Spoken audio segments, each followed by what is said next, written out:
Ndabaramukije mwese muriko mukurikirana iga YouTube channel.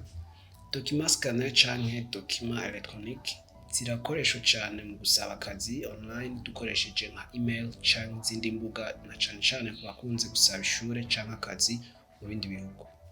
Gira ndabere ukuntu uscana document en papier ukoresheje telefone yawe.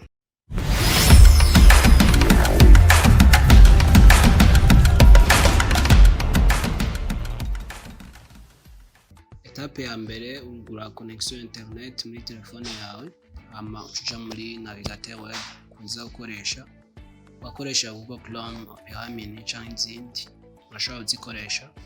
Nkoresha Google Chrome, candika muri recherche online cam scanner.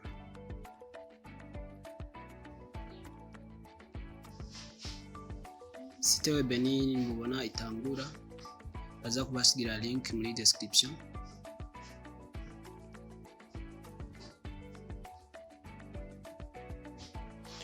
Turi ndari muri site web. Cukora niki?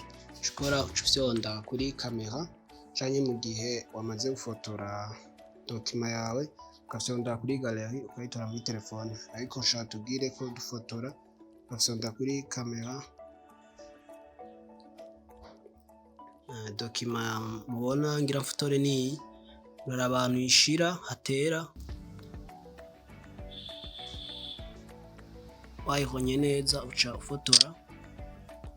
Eje gufotora anichiba uploaded direct muri application, ama ugira ngo ushobore kuyihonya ukuremo ibitarimwo.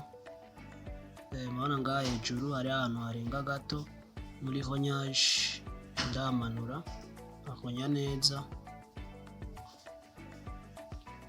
Ejeje cufyonda kuri crop. Fyonze kuri crop murabona haje ibintu by'ibikuleya ku ruhande, cyo navyo niba bikenewe kugira ngo ubikuremwo urafyonda handitse effect, hama cufyonda kuri simple canke simple cayivamwo. Ejeje cufyonda kuri download.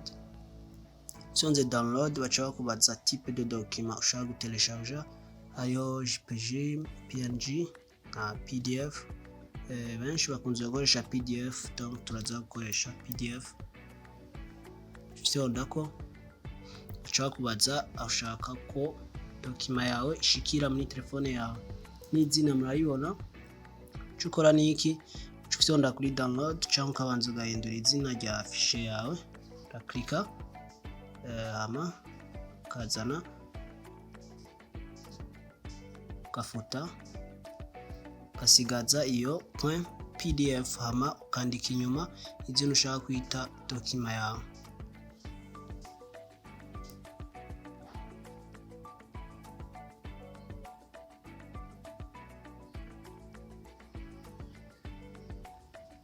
Wejeje fyonda kuri download. Document yamaze gushika muri telefone murayibona. Cukora niki?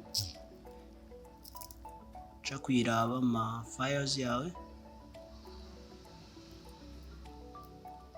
curaba dossier ya download. Document mwayibonye.